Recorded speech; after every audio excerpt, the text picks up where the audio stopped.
I'm getting close to a record, folks, but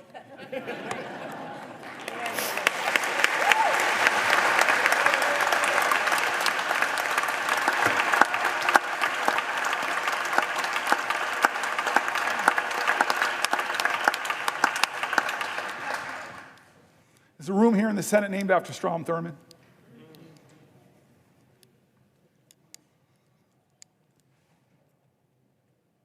To hate him was wrong. And maybe my ego got too caught up that if I stood here, just maybe I could break this record of the man who tried to stop the rights upon which I stand. I'm not here, though, because of his speech. I'm here despite his speech. I'm here because as powerful as he was, the people were more powerful.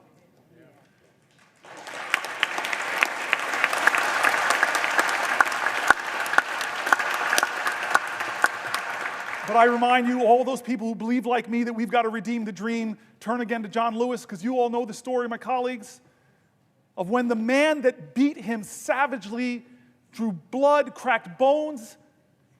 Decades later, he was a congressman. That man brought his grandson with him to ask for forgiveness from John Lewis. I heard about this story when I was in the car in Georgia with him.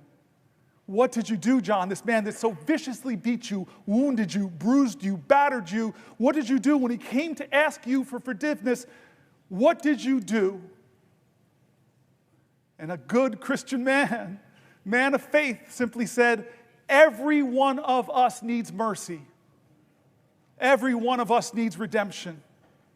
I forgave him. I hugged him. We wept. And I looked at the boy. This nation needs you too.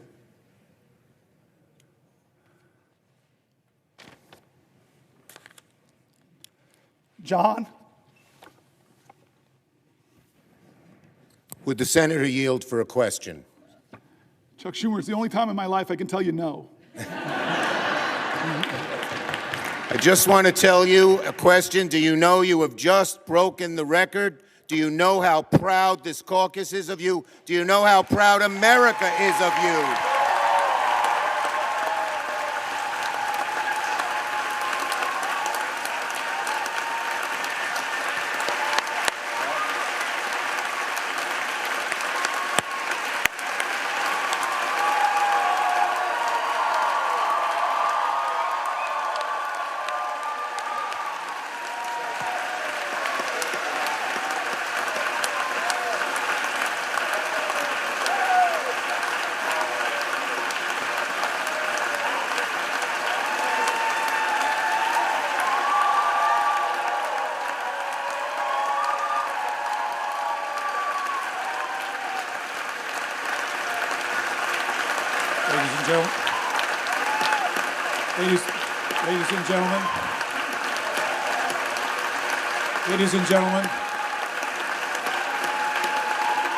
Ladies and gentlemen,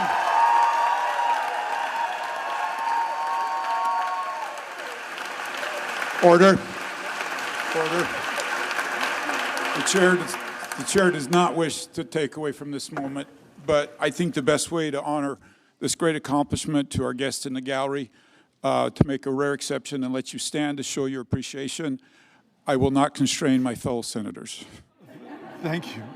I'm Chuck Schumer. I have yielded for a question, and you asked me, did I know? I know now.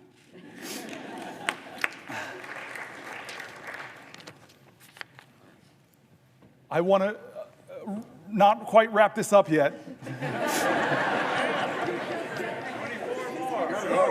I don't want to wrap this up yet. My mom's senator. My mom's been watching. I know Catherine Cortez Masto has a podium in front of her. She can give me a rest. I'd like to go a little further if we can, just a little further. I love, and again, I know people are trying to train each other, and all of our media operations, they give the worst images of the people of the other party.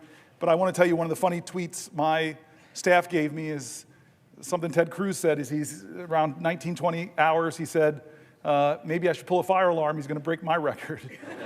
If there's one thing that he would do that I hope we all can do that I think I did a little bit of tonight.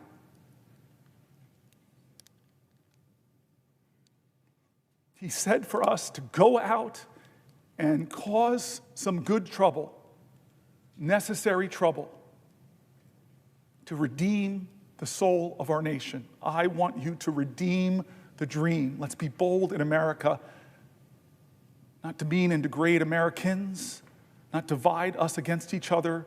Let's be bolder in America with a vision that inspires, with hope that starts with the people of the United States of America. That's how this country started. We, the people. Let's get back to the ideals that others are threatening. Let's get back to our founding documents, that those imperfect geniuses had some very special words at the end of the Declaration of Independence. It was one of the greatest in all of humanity declarations of interdependence. When our founders said we must mutually pledge to each other our lives, our fortunes, and our sacred honor. We need that now from all Americans. This is a moral moment. It's not left or right, it's right or wrong.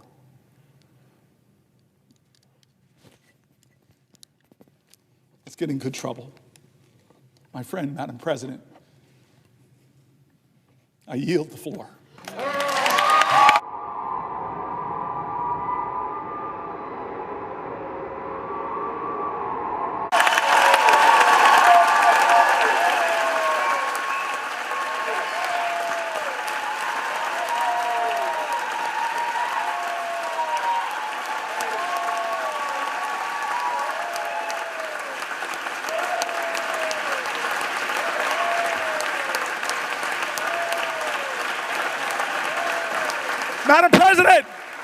Madam President,